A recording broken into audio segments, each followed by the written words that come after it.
The Lion King, starring Jeremy Irons, James Earl Jones, Matthew Broderick, Jonathan Taylor Thomas, Mage Sinclair, Rowan Atkinson, Robert Guillaume, Nathan Lane.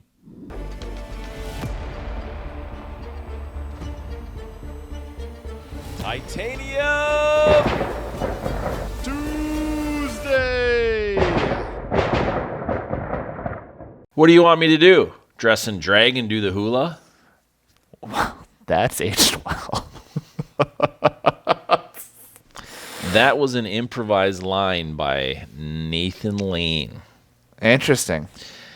And that line has been in 55 million copies of the DVD, VHS, Blu-ray sold to date. The best-selling video of all time. Yeah. The Lion King. That's crazy. Yeah. Came out when I was born. The year I was born. Never known life without Lion King.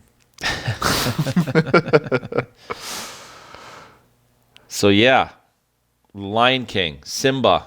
Remember. Because it is Titanium Tuesday. Superheroes, baby. Or just heroes. Did you know that Simba... Actually, let me ask it like this. What does Simba and John Bon Jovi have in common? You tell me. Their hair. Ah. The animators... Oh, really? Did Simba's hair off of John Bon Jovi's That's really likeness. Funny. Hair Interesting. Likeness. Yeah. That's a statement. Isn't that? Yeah. It's pretty wild. Yeah.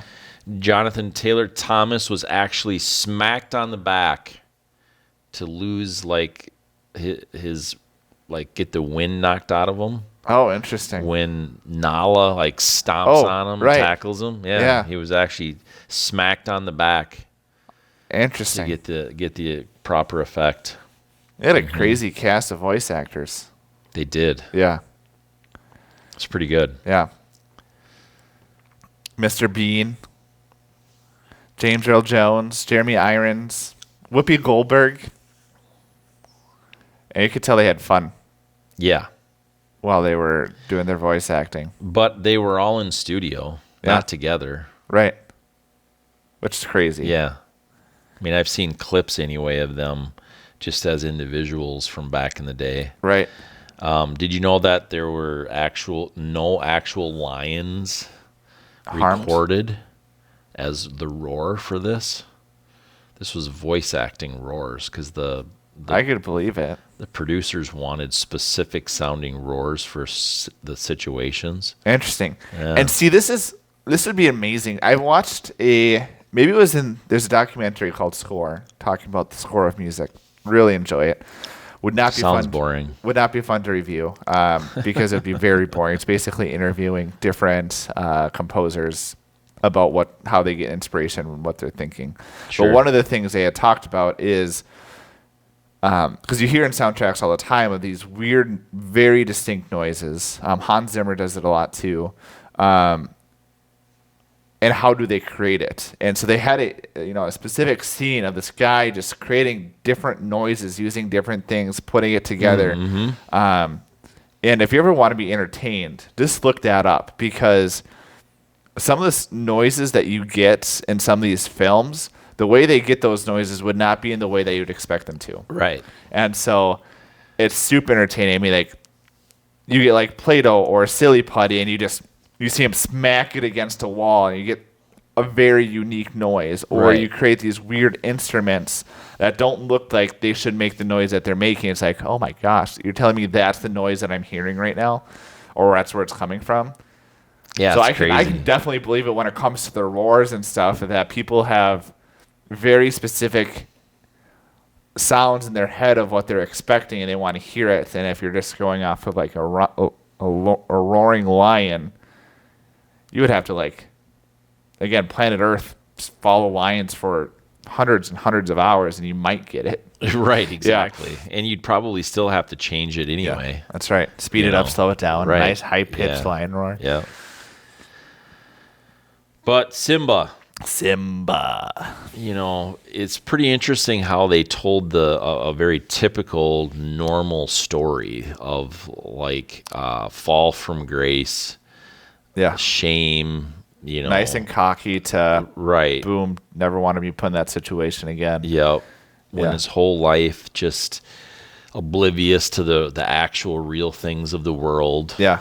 Just kind of like a lot of Americans. Yeah. What's that over there? It's the elephant graveyards. Simba, we don't go there. Right. Hey, Nala. Let's roll. So yeah, I mean, but they told it in such a unique way, obviously, with these different characters. They told it like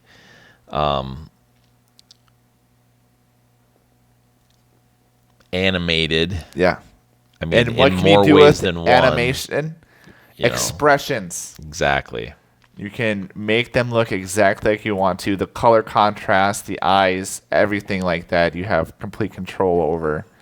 Versus the live action remake. Yeah, live action What the remake. heck? That was Yeah. dumb. It would have been really funny if they were just all puppets Yeah, no kidding. going across the screen.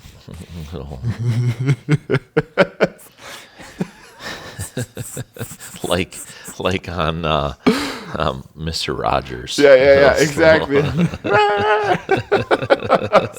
That would have been hilarious. Oh my gosh. We should do that. Yeah, we should.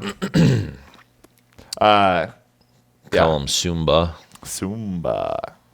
Man, you know what we're doing great with Titanium Tuesdays? I don't know. What's You that? know, Getting off track? We built the idea of the structure that we want of how is the world built? What is the hero like? What's the villain like?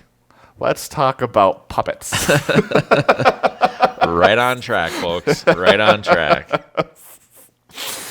That's why conversations, though, are so much more fun than, like, commentary. Yeah.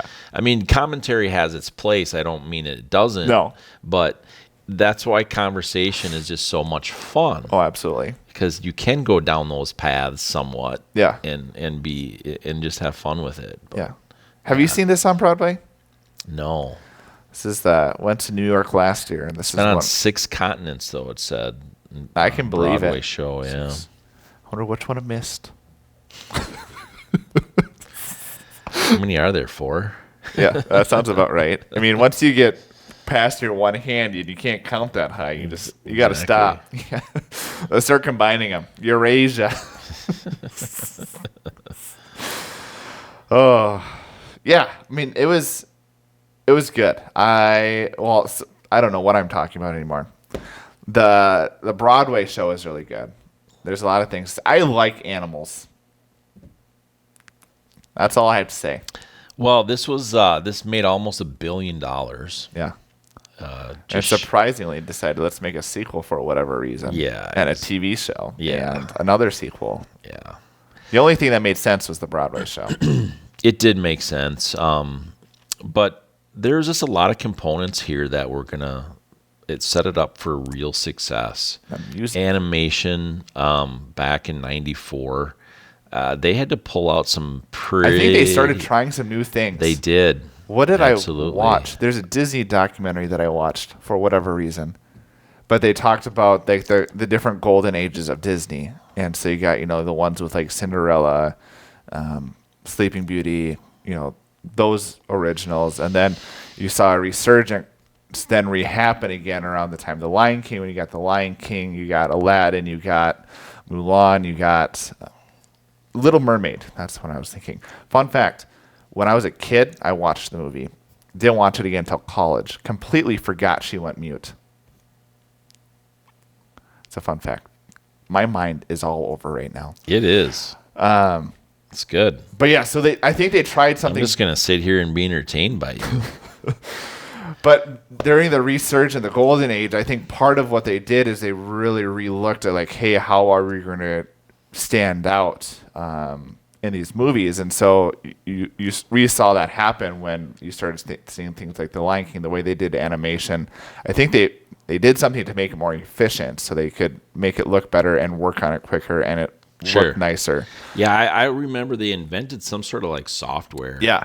Computing software or whatever for it, I think. Yeah, I think that's exactly what it is. Yeah. So the animation was great. You had fantastic voice actors, and then the music on top of it was just sublime. It was good stuff. Yeah. Good stuff. I mean, I don't think there's a better opening or a more iconic opening than The Circle of Life? Yeah. I don't know. There's some Bond movies that are pretty iconic openings. Yeah, but who cares about James Bond in the modern era? This guy. Yeah, well, again, we're going to start fighting. But yeah, Lion King's great. I mean, you got your heroes, you got your villains. They keep it nice. We're going to actually talk about heroes and villains now at the end? Well, I'm just going to say, we're going to make it seem like we were talking about what we wanted to talk about at the end. And it's nice black and white in color. It's in black and white? In color. Nice black and white villain hero in color. Arcs, but it's in color. Wow. Yeah. Mufasa died, and that was sad. Yeah, when this came out, I was a little older than you. I would think that to be true. By like, you could have had a lot of multipliers, like probably. I could buy cigarettes. I was older. When did the movie release? In 94 or something. Oh, I know that's the year it released. Right. I closed my computer down. I literally shut it all the way down. So, and I don't know. You thought this was over. So did the audience. Well, that's really What are we waiting for? Well, I'm just thinking math. June 15th. I would have been... Oh, gosh. March, April, May, June. 4 months old. Nice. So if we're looking at the age difference, there would have been one. Yes. Rather large and significant. Yeah. LegitQ at Matty'sMovieMix.com. There it is again. See ya. Hammer the share button. Go ahead and hammer out a comment to us. Go ahead and hammer the like button. Go ahead and hammer the subscription button. Go ahead and hammer the notification bells, because you know what? That's the best way you can support us. We appreciate it.